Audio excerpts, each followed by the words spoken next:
வணக்கம். போன பதிவில் நாம் ஹிஸ்ட்ரி ஆஃப் கிரிமினல் லா குற்றவியல் சட்டத்தின் வரலாறு பற்றி பார்த்தோம். இந்த பதிவில் நாம் principles of natural fair justice principle, that is principles of fair justice in a criminal trial, ஒரு குற்றவியல் வழக்கில் பொதுவான நீதி வழங்குவதற்குண்டான நடைமுறைகளை பற்றி தற்போது பார்க்க போகிறோம். Principles of natural justice, principles of fair justice என்ற விஷயத்தை பற்றி நாம் பேசப்போகிறோம். அதில் நாம் கூற இருக்கும் கருத்து fundamental principles of criminal justice system, குற்றவியல் நீதி அமைப்பின் அடிப்படை கோட்பாடுகள் என்ன என்று பார்க்க இருக்கிறோம். குற்றவியல் சட்டத்தின் அடிப்படை கோட்பாடு ஃபேர் ஜஸ்டிஸ், அதாவது நியாயமான நீதி பரிபாலனம். இதில் குற்றவியல் சட்டத்தில் கூறப்பட்டிருக்கிற முதலாவது விஷயம், accused shall be presumed to be an innocent. நீதிமன்றத்தின் முன் ஒவ்வொரு குற்றவாளியும், குற்றம் சாட்டப்பட்டவரும் நிரபராதியாக கருதப்படுகிறார். அதற்கு ஒரு உதாரணமாக சொல்ல வேண்டும் என்றால், ஒரு கோடிட்டு காட்ட வேண்டிய விஷயம், a phrase is there, 1000 accused can escape, one innocent cannot be punished. 1000 குற்றவாளிகள் தப்பிக்கலாம், ஆனால் ஒரு நிரபராதி தண்டிக்கப்படக்கூடாது. எனவே presumption of innocence which has been adopted by the criminal court, because the presumption is very important in the adversarial system of criminal justice system. In this presumption, after presuming that, the court shall start the trial. The second concept in the fair trial concern, the court should be open. நீதிமன்றம் பொதுவானதாக இருக்க வேண்டும். நீதிமன்றம் அனைவருக்கும், மக்கள், the accessibility to the public, I am telling about the trial court only, should be accessible to the public, which is called as an open court. That is, the proceedings of the court can be pursued by the public, can be seen by the public. So the public may aware of the proceedings of the court. நீதிமன்ற நடவடிக்கை, ஒவ்வொரு நாளும் நடக்கக்கூடிய நீதிமன்ற நடவடிக்கைகளை பொதுமக்கள் அறிந்து கொள்வதற்காக நீதிமன்றங்களில் ஏடேரி எனப்படும் ஒரு ஆவணம் தயார் செய்யப்பட்டு பொதுமக்களின் பார்வைக்கு வைக்கப்படுகிறது.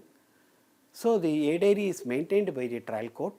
The people may go and see what is the case, what the date of the case, what is the proceedings of the case, everything they may know about this.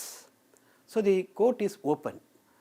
இதில் ஒரு சில வழக்குகளில் தி பொதுவான நீதிமன்றமாக, பொதுவான மக்கள் வந்து செல்லக்கூடிய நீதிமன்றமாக இல்லாமல் இருக்கிறவுடைய விஷயங்களில், the open court is opposite to the open court is in camera proceedings. The in camera proceedings, in certain cases the court may follow the proceedings in camera.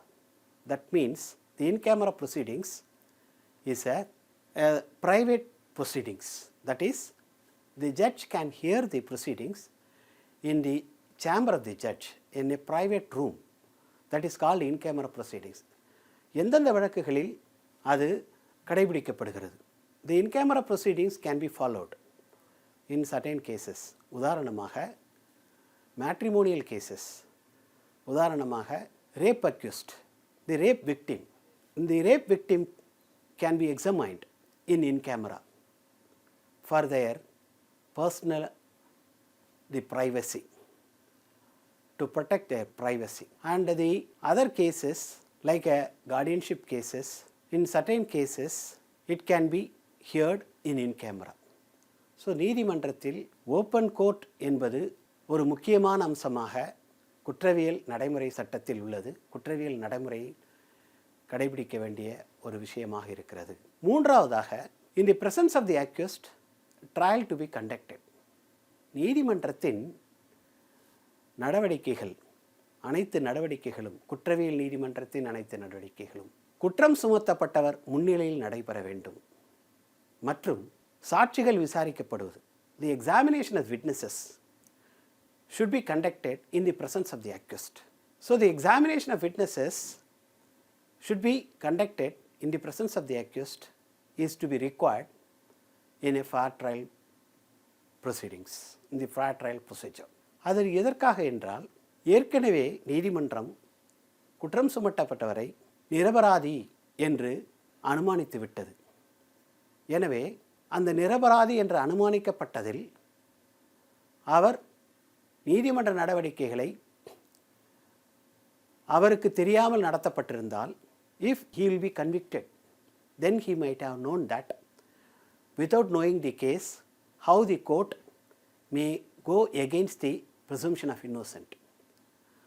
அவர் எப்படி presumption of innocent என்று தீர்மானித்துவிட்டு என்னை எப்படி தண்டித்தீர்கள் என்று அவருக்கு அந்த ஐயம் ஏற்படாத வகையில் ஒவ்வொரு நீதிமன்ற நடவடிக்கையிலும் in every proceedings the accused should be present.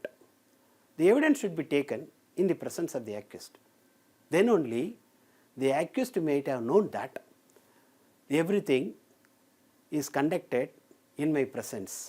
So the presumption of innocence which was disproved by the prosecution. So the prosecution has to prove that he is a guilt. So if there is any benefit of doubt, then he may be acquitted. So தற்பொழுது நாம் இந்த fair trial procedures என சொல்லப்படும் கருத்தில் அடிப்படையில் ஒவ்வொரு நீதிமன்ற நடவடிக்கையும் குற்றவியல் வழக்குகளின் நீதிமன்ற நடவடிக்கைகள் நடந்தால் மட்டுமே அவர் குற்றம் சாட்டப்பட்டவர் நியாயமான நீதி வழங்கப்பட்டதாக கருத முடியும். மேலும் இந்த ஃபேர் ட்ரையல் ப்ரொசீஜர் என கூறப்படும் நியாயமான நீதி பரிபாலனம், நியாயமான நீதி வழங்கப்படுதல் என்பது அந்த நீதிமன்ற நடவடிக்கையில் அவர் நீதிமன்ற நடவடிக்கை முன் வராமல் போக சூழ்நிலைகள் ஏற்படுகிறது.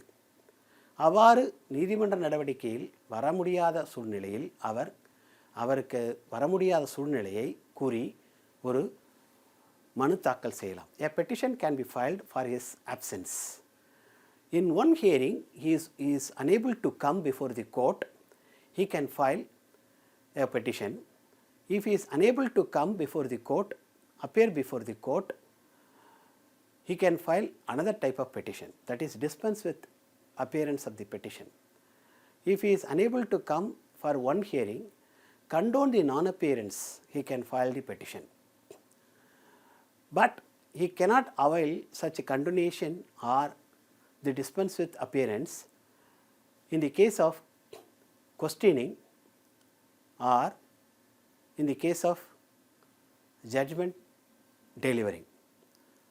நீதிமன்றம் அவர் மீது சுமத்தப்பட்டிருக்கக்கூடிய குற்றச்சாட்டுகளை அவரிடம்தான் கூற வேண்டுமே தவிர, இவ்வாறு குற்றம் செய்திருக்கிறீர்கள், உங்கள் மீது குற்றம் சுமத்தப்பட்டிருக்கிறது என்று அவரிடம்தான், குற்றம் சாட்டப்பட்டவர் மீது தான் கூற வேண்டுமே தவிர அதை அவருடைய வழக்கறிஞரிடம் கேட்க முடியாது. ஆகவே அந்த நீதிமன்ற நடவடிக்கையில் தி accused should be present. அதேபோல் உங்களுக்கு இந்த தண்டனை வழங்கப்படுகிறது, when the judgment is delivered, he should be present. அவர் அந்த நீதிமன்ற நடவடிக்கையில் கட்டாயமாக நீதிமன்றத்தின் முன் ஆஜராக வேண்டும், முன்னிலைப்படுத்தப்பட வேண்டும். இவையெல்லாம் இந்த ஃபேர் ட்ரையல் பிரின்சிபல், நியாயமான நீதி வழங்குதல் என்ற நீதித்துறையின் அடிப்படை கோட்பாட்டில் அடங்கியுள்ளது. இந்த இரண்டாவது பதிவில் சொல்லியிருக்கும் நாம் principles of fair justice in a criminal trial. அதில் the judge should be competent, impartial and independent. ஒரு நீதிமன்றத்தில் நீதிபதியாக வழக்கை விசாரிக்கக்கூடிய நீதிபதியானவர் எந்த ஒரு பாரபட்சமின்றி தன்னிச்சையாக செயல்படக்கூடியவராக இருக்க வேண்டும். He must be independent, impartial and fair to the principals. இத்துடன் இந்த இரண்டாவது பதிவிற்குண்டான principles of fair justice in a criminal trial இத்துடன் முடித்துவிட்டு மூன்றாவது பதிவிற்கு செல்வோம். நன்றி.